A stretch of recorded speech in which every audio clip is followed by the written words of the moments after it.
Hello दोस्तों, good morning. फिर से हम लोग अपने नेक्स्ट एपिसोड में आए हैं और हम लोग टेंस पढ़ रहे थे। और टेंस में हम लोगों ने प्रेजेंट टेंस खत्म कर चुका था। आज पढ़ना है पास्ट टेंस। ठीक है, आज हम लोग देख रहे हैं पास्ट टेंस। और पास्ट टेंस का हिंदी होता है भूतकाल। पास्ट टेंस का हिंदी भूतकाल होता है। ठीक है, तो पास्ट टेंस से यह प्रतीत होता है कि बीते हुए समय में कोई कार्य हुआ हो तो हम उसे पास्ट टेंस में समझते हैं। ठीक है, तो पहले देखेंगे कि पास्ट टेंस का प्रकार कितना होता है। ठीक है, तो देखेंगे टाइप्स ऑफ, क्या देखेंगे? Types of past tense. तो पहले देखेंगे types of past tense. Past tense के प्रकार, उसके बाद इसका प्रकार कितना होता है। तो there are four types of past tense. यानी कि पास्ट टेंस के कितने प्रकार होते हैं? 4 प्रकार होते हैं। ठीक है, पास्ट टेंस के 4 प्रकार। पहला को हम कहते हैं past indefinite tense. Past indefinite tense. दूसरा को कहते हैं past continuous tense. Past continuous tense. ठीक है, पास्ट कंटिन्यूअस टेंस, या आप जानते हैं इसी को हम पास्ट इम्परफेक्ट टेंस भी कहते हैं। पास्ट इम्परफेक्ट टेंस भी कहते हैं, या इसका एक और नाम होता है past progressive tense. Past progressive tense. ठीक है, तो आपका पास्ट कंटिन्यूअस का 3 नाम है। तीसरा जो आता है उसको हम कहते हैं past perfect tense. Past perfect tense. ठीक है, चौथा जो आता है इसका टाइप्स, उसको हम कहते हैं पास्ट परफेक्ट कंटिन्यूअस टेंस। ठीक है, पास्ट परफेक्ट कंटिन्यूअस टेंस। अब हम लोग देखेंगे कि पास्ट टेंस के 4 प्रकार हो गए, और एक एक करके हम लोग फिर से, जैसे present indefinite, present continuous, present perfect continuous का हम लोगों ने रूल देखा था, पहचान देखा था, वैसे ही आज हम लोग इसका पास्ट का देखेंगे। तो पास्ट का कितने प्रकार? 4। अब यहाँ तक समझ में आ गया कि 4 प्रकार होता है। अब 4 गुणों से एक एक करके हम लोग पढ़ेंगे। तो आज सबसे पहले हम देखते हैं पास्ट इंडेफिनिट टेंस। ठीक है, तो पास्ट इंडेफिनिट टेंस, देखिए पास्ट इंडेफिनिट टेंस जब पढ़ रहे हैं तो पास्ट इंडेफिनिट टेंस का पहला, यानी कि देखिए कि पहचान कुछ होता है। तो पहचान क्या होता है कि जिस हिंदी क्रिया के अंत में, जिस हिंदी क्रिया के अंत में, या ई, ए, या ए, था था, ठीक है, था था, की थी, थे, इत्यादि आए तो पास्ट इंडेफिनिट टेंस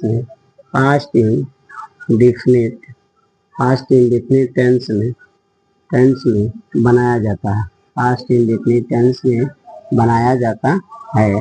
जैसे अब देखिए, बनाने से पहले एग्जाम्पल समझिए। पहले स्ट्रक्चर देखिए, इसका स्ट्रक्चर क्या होता है। तो इसमें सब्जेक्ट होता है, सब्जेक्ट के बाद V2 होता है, ऑब्जेक्ट होता है, और ऑब्जेक्ट के बाद जो आता है उसको हम कहते हैं अदर वर्ड।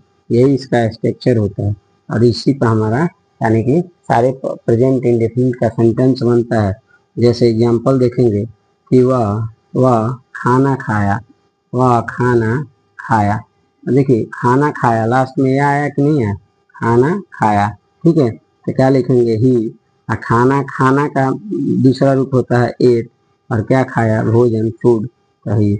जैसे हम लोग पुस्तक पढ़े, ठीक है, हम लोग पुस्तक पढ़े। तो वी, और पढ़ना क्या होता है? रीड, वी रीड, और क्या पढ़े? बुक, तो वी रीड बुक। ठीक है, समझ आ रहा है? और एग्जाम्पल देखना चाहें तो वह बाजार गया,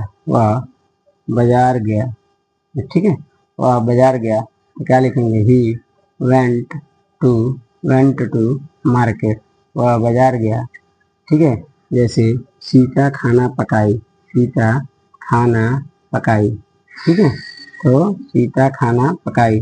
क्या लिखेंगे? सीता सीता, पकाना का क्या होता है कुक, और दूसरा को कुक, और क्या पकाई भोजन। तो देखिए यही प्रेजेंट पास्ट इंडेफिनिट में ये सेंटेंस होते हैं और इसका ये स्ट्रक्चर होता है subject plus V2 plus subject plus other word.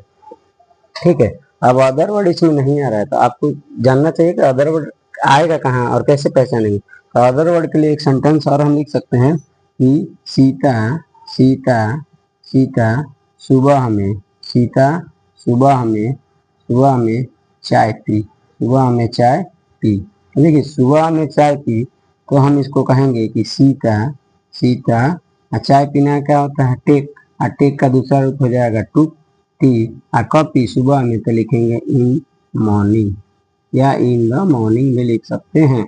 अब देखिए ये जो आपका आता है यही अदर वर्ड होता है, ये जो आता है इसको ऑब्जेक्ट कहते हैं, ये जो आपका है वो वर्ब है, और ये आपका जो होता है इसको सब्जेक्ट कहते हैं।